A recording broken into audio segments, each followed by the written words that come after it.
Assalamualaikum warahmatullahi wabarakatuh. Perkenalkan, nama saya Rapina Distia, NPM 19640088 dari kelas reguler pagi B Banjarmasin. Untuk dosen pengajar Insinyur Adi Surya STMT, saya dari Universitas Islam Kalimantan Muhammad Arsad Al-Banjari.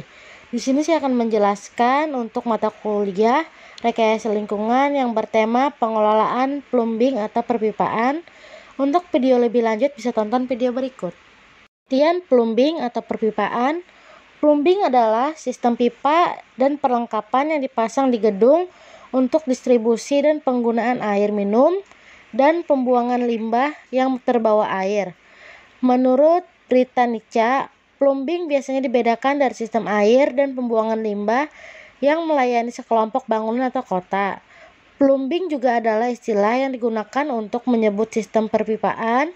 Kata plumbing sendiri berasal dari bahasa Inggris yang berarti suatu sistem berisi rangkaian pipa, tangki, dan peralatan lain untuk keperluan penyediaan air, pemanas, serta sanitasi pada bangunan. Saat ini banyak pembangunan gedung yang bermasalah dengan pengelolaan air, baik itu untuk pengelolaan air bersih maupun pembuangan air kotor. Plumbing menjadi solusi atas permasalahan tersebut. Fungsi plumbing atau perpipaan yaitu 1. Penyediaan air bersih pada bangunan. 2. Menyediakan sistem distribusi air bersih pada area yang dikehendaki dalam sebuah bangunan. 3. Penyediaan sistem pembuangan air kotor yang aman agar tidak terjadi pencemaran pada bangunan. 4. Menyediakan sistem ventilasi udara agar sirkulasi udara di dalam gedung tetap terjaga, terutama pada area pembuangan air kotor. 5. Menjadi sistem pencegah kebakaran. 6. Menjadi sistem distribusi air hujan. 7. Meningkatkan kenyamanan pengguna bangunan. Peralatan dalam sistem plumbing beserta fungsinya. 1. Pipa berfungsi sebagai media untuk menyalurkan air.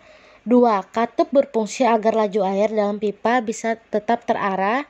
3. Manometer berfungsi untuk mengatur tekanan air dalam pipa. Biasanya dipasang pada pipa pembuangan. 4. Flexible joint berfungsi meredam getaran dari pompa, dipasang pada pipa pengisap dan pipa pembuangan. 5. Strainer berfungsi menyaring kotoran yang ukurannya kecil agar tidak masuk ke pipa, dipasang pada pipa pengisap. Instalasi plumbing. Metode instalasi plumbing adalah suatu hal yang wajib seorang kontraktor ketahui karena plumbing merupakan salah satu unsur terpenting dalam sebuah bangunan. Pemasangan plumbing perlu dilakukan secara sistematis dan cermat agar kebutuhan penghuni bangunan air dapat terpenuhi dengan baik secara berkelanjutan. Beberapa tahapan penting yang dilakukan dalam instalasi plumbing adalah sebagai berikut. Yang pertama, instalasi air bersih. Dalam instalasi air bersih, hal pertama yang perlu diketahui lebih dahulu adalah denah plumbing dan diagram isometri untuk menentukan jalur-jalur instalasi pipa yang akan dipasang. Pemasangan pipa dilakukan setelah pasangan bata selesai, namun sebelum pemplesteran dan acian. Hal ini dilakukan untuk menghindari bobokan yang menyebabkan keretakan pada dinding. Kedua, instalasi air kotor. Hal yang perlu diketahui dalam instalasi air kotor adalah denah instalasi dan diagram isometris pipa air kotor serta jalur pembuangannya.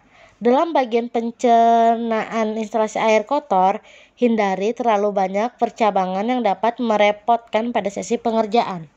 Jadi kesimpulannya adalah plumbing adalah sebuah sistem yang mengatur rangkaian pipa penyalur air di dalam sebuah bangunan.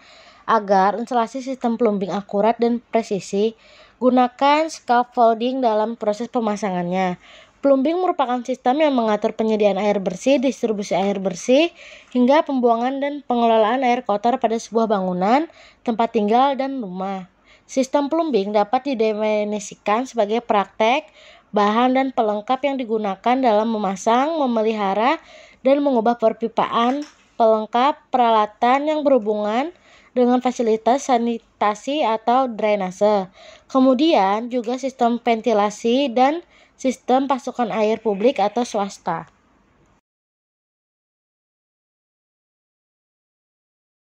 Sekian penjelasan dari saya. Jika ada salah mohon maaf. Wassalamualaikum warahmatullahi wabarakatuh.